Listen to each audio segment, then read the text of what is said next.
ঈদ উপলক্ষে ভিড় বেড়েছে দেশের পর্যটন কেন্দ্রগুলোতে। এ নিয়ে আরও জানাতে চট্টগ্রামের পতেঙ্গা থেকে কাজী মাহফুজ ও সিলেটের ওসমানী শিশু পার্ক থেকে যুক্ত হয়েছেন গোলজার আহমেদ। শুরুতেই যাব চট্টগ্রামে।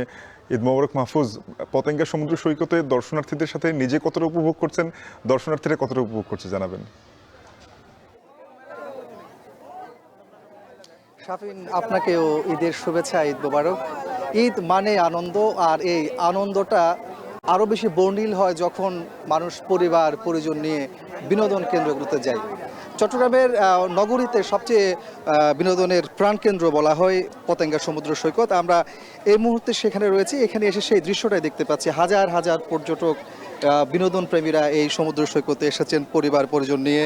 শিশু থেকে শুরু করে যুবক বৃদ্ধ নানা বয়সী নারী পুরুষ এই সমুদ্র সৈকতে ছুটে এসেছেন, ঈদের আনন্দ উপভোগ করছেন। আমরা দেখতে পাচ্ছি এখানে চট্টগ্রাম নগরী তো বটেই, আর আশপাশের যে উপজেলাগুলো আছে, জেলাগুলো আছে, সেখান থেকেও কিন্তু পর্যটকরা এই বিনোদন কেন্দ্র সমুদ্র সৈকতে ছুটে এসেছেন। এখানকার মনোরম নির্মল যে সৌন্দর্য, প্রাকৃতিক যে সৌন্দর্য, সেটি তারা উপভোগ করছেন। আমরা দেখতে পাচ্ছি বিভিন্ন ধরনের এখানে রাইডও রয়েছে, ঘোড়ার গাড়ি রয়েছে, সেখানে চড়ে তারা মানুষ, ছোটরা, যুবকরা, বিভিন্ন বয়সের মানুষ তারা এই ঈদের আনন্দকে ভাগাভাগি করে নিচ্ছেন।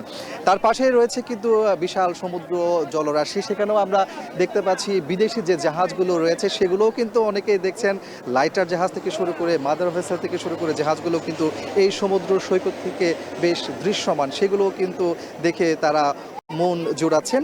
একই সাথে স্পিড বোর্ডে চড়ে সমুদ্রের চারপাশ, সমুদ্রে ঘুরে বেড়াচ্ছেন পর্যটকরা। গানে আড্ডায় অনেকটা মেতে উঠেছেন দূর দূরান্ত থেকে যারা এই সমুদ্র সৈকতে এসেছেন।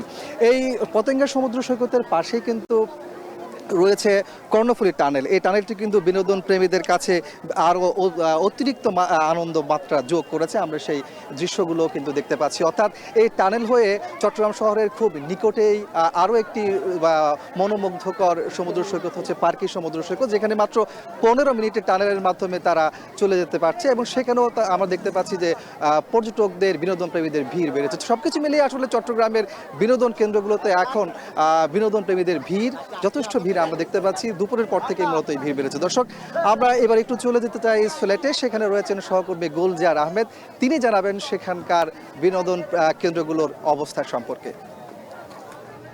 ধন্যবাদ মাহফুজ। আসলে সারা বাংলাদেশে আসলে একই অবস্থা, অর্থাৎ পবিত্র ঈদ উল ফিতরকে কেন্দ্র করে মানুষের মধ্যে যে আনন্দ বা উচ্ছ্বাস প্রকাশের ক্ষেত্রগুলো আছে বা স্থানগুলো আছে, সেই জায়গাগুলো এখন লোকে লোকারণ্য। আমরা রয়েছি সিলেটের যে ওসমানী শিশু উদ্যান বা শিশু পার্ক, সেখানেই আছি। এখানে আসলে সকাল থেকেই মূলত শিশু কিশোর যারা আছেন তাদের পদচারণায় মুখরিত সিলেটের ওসমানী শিশু পার্ক।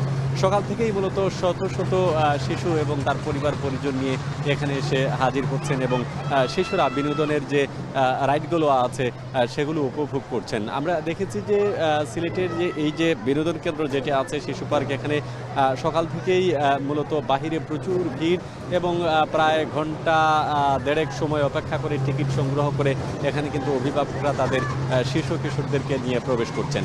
এই পার্কের ভেতরে যে রাইডগুলো আছে সেখানে নির্মল আনন্দে আসলে ভাসছেন বিশেষ করে যারা শিশু আছেন তারা।